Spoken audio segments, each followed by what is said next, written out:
नवरात्रि चल रही है। मान लो कर्जा बहुत ज्यादा मात्रा में हो गया हो, पीक अच्छी नहीं आई हो, फसल अच्छी नहीं आई हो, बहुत टेंशन की जिंदगी अगर चल रही हो, बहुत चिंता ग्रसित कर रखी हो और ऐसा लग रहा है कि पैसे की आवक कहीं से नहीं है और टेंशन बढ़ता जा रहा है, तो ये नवरात्रि जब पूर्ण हो तो दशमी जब तिथि आए, 9 दिन पूरे होने के बाद जब दसवीं तिथि आए, दशमी दशहरा, चैत्र का जो दशहरा, नवरात्रि पूर्ण होने के बाद में जो दशमी तिथि आए, समी के पत्ते 5 दुर्वा, 5 बेलपत्र, भगवान शंकर के मंदिर में 1 शमी का पत्ता, 1 दुर्वा, 1 बेलपत्र, भगवान शंकर से अपनी कामना करके, अपना गोत्र बोलकर शंकर भगवान के शिवलिंग पर समर्पित कर। फिर दूसरा पत्ता, दूसरा शमी पत्ता, दूसरी दुर्वा, फिर शिव जी पे समर्पित कर।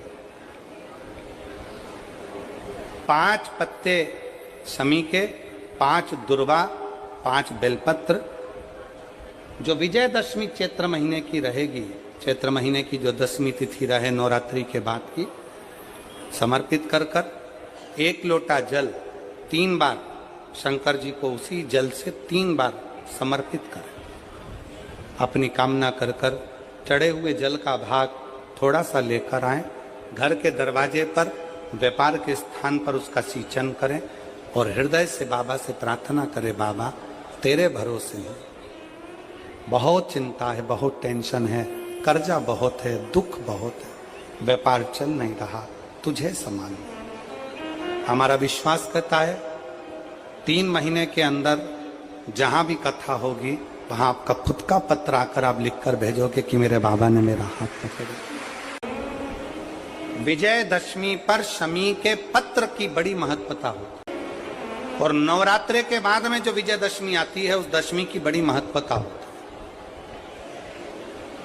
धन की कामना के लिए, कार्य सिद्धता के लिए, भगवान शिव की अविरल भक्ति को प्राप्त करने के लिए शमी पत्र मूल होता है, मूल।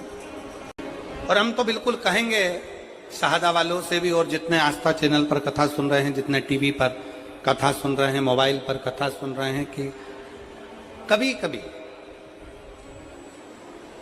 2 स्थान पर दीप लगाने में पीछे मत हटो। पहला, बेलपत्री के वृक्ष के नीचे।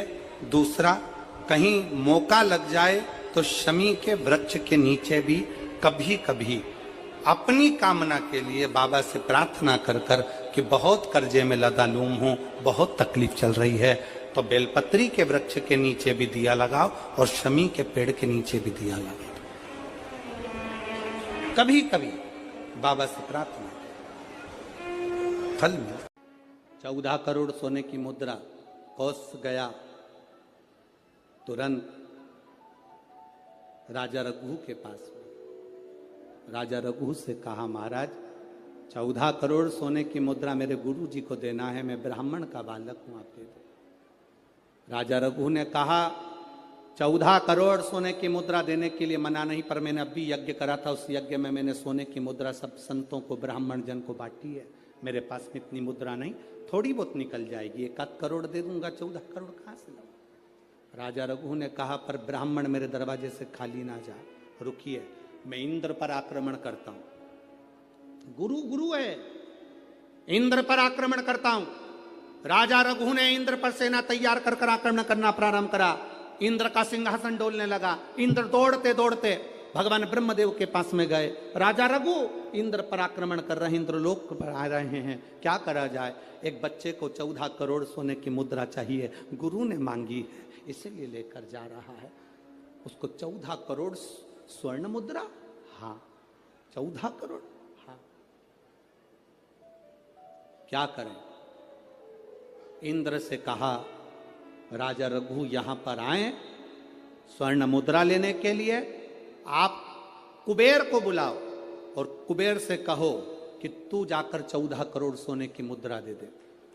कुबेर को बुलाया, कुबेर शमी का एक पत्ता तोड़ा, शमी का एक पत्ता कुबेर ने तोड़ा और पृथ्वी पर आकर शमी के पत्ते को तोड़कर कोस को दे दिया। कोस, ये शमी का पत्ता ले। कोस ने कहा मुझे 14 करोड़ स्वर्ण मुद्रा चाहिए, ये पत्ते का क्या करूंगा? 14 करोड़ मुझे स्वर्ण मुद्रा चाहिए, इस पत्ते का क्या करूंगा? तब कुबेर ने जो पत्ता दिया और कोस से कहा कि यह बर्तन तू महर्षि को ले जाकर दे देना, वह महर्षि समझ जाएंगे इस पत्ते में क्या है। बर्तन तू महर्षि के पास में एक शमी का पत्ता ले जाकर कोस ने दिया। कोस ने जैसे ही दिया, बर्तन तू ने उस पत्ते को अपने सिर से लगा लिया और जान गया ये मेरे महादेव का शमी का पत्र है। एक पत्ते में 14 करोड़ सोने की मुद्रा का फल होता है। 14 करोड़ सोने की मुद्रा का फल एक शमी के पत्ते में होता है। तुरंत बर्तंतु महर्षि ने शंकर की आराधना कर कर शिव जी से हाथ जोड़कर प्रार्थना करी, बाबा प्रकट हो। देवादिदेव महादेव प्रकट होकर कहते हैं बर्तंतु मांगो तुम्हें क्या चाहिए। बर्तंतु कहते हैं बाबा ये नवरात्रि पूर्ण होने पर जो विजयदशमी आए, उस दशमी के दिन जो एक शमी का पत्र भूलवश भी महादेव को समर्पित कर दे, उसकी जिंदगी में कभी संपदा की कमी ना आए। एक शमी का पत्र, एक शमी का पत्ता 14 करोड़ सोने की मुद्रा से प्रबल हो जाता है। एक शमी का पत्र। आज भी कई जगह पर दशमी के दिन, कई स्थानों पर दशमी के दिन शमी के पत्ते का लेन देन होता है। शमी के यहाँ होता है कि नहीं होता हमको स्मरण नहीं है, महाराष्ट्र में तो, पर कई जगह पर होता है। यहाँ पर भी शमी का जो पत्र होता है विजयदशमी के दिन लोग देकर उसको प्रणाम करते हैं, माता पिता को नमन करते हैं। क्यों? आप अपने बच्चे हो, आपसे पूछेंगे, आपकी औलाद आपसे पूछेगी, आपके आने वाली पीढ़ी आपसे पूछेगी, माँ ये कौन सा नाटक बनाकर रखा है तुम लोगों ने? शमी का पत्ता दे, शमी का पत्ता ले, मिलने जाओ तो शमी का पत्ता, शमी का पत्ता क्यों लिया दिया जाता है? बच्चे पूछेंगे। आज की पीढ़ी बहुत प्रश्न करती है, उसको उत्तर देना पड़ेगा कि एक पत्ते में 14 करोड़ स्वर्ण मुद्रा का फल होता है। एक शमी के पत्र में आज के बच्चे जो प्रश्न करेंगे उसका उत्तर देने के लिए तुम्हें तैयार रहना पड़ेगा। उस उत्तर को तुम्हें देना पड़ेगा कि ये शमी का पत्र विजयदशमी पर क्यों लेन देन किया जाता है, शमी का पत्र क्यों शिव के मंदिर में जाता है, शमी के पत्र की मूलता क्यों होती है, इसको समझाना। एक शमी पत्र में वो फल है। और केवल यही नहीं, शमी के वृक्ष के नीचे, बेलपत्री के वृक्ष के नीचे अगर भूल से भी बच्चा, बूढ़ा, कोई व्यक्ति एक पार्थिव शिवलिंग का निर्माण कर लेता है, भूलवश भी उस पे जल समर्पित कर देता है, भूलवश भी उसके भाव से पुष्प या शमी पत्र या बेलपत्र भी चढ़ा देता है, तो वो इस संसार में कहीं ना कहीं सुख भोगता ही है, उसके जीवन में दुख नहीं। शमी पत्र की मूलता, जीवन में संपदा की, वैभव की थोड़ी सी कमी सी लगने लगे तब प्रयास करना, प्रयास, कहीं नहीं जाना। एक शमी का पुष्प आस्था चैनल पर आप लोग दर्शन कर रहे होंगे, नीले कलर का एक सुबेरे कोई पत्रकार बंधु भी हमको ला कर दिए हैं, शमी का पुष्प।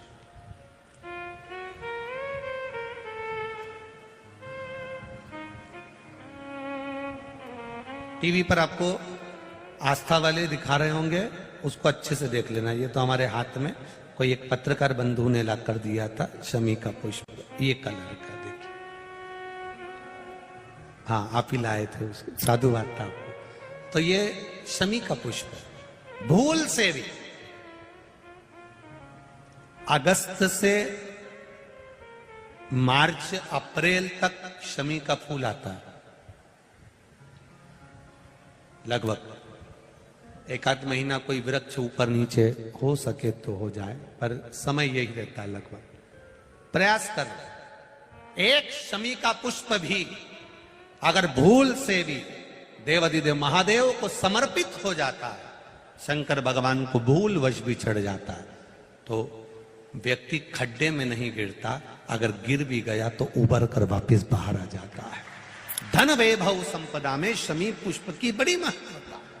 फिर स्मरण रहे, कई लोग शमी को खेजड़ी कहते हैं, बिल्कुल सही नाम है, राजस्थान में इसको खेजड़ी कहते हैं, कांटे वाला पौधा होता है, ऊंट भी इसको खाता है और ये कांटेदार पौधा है, पर ये शिव को प्रिय है, शनि को प्रिय है, गणेश जी को प्रिय है।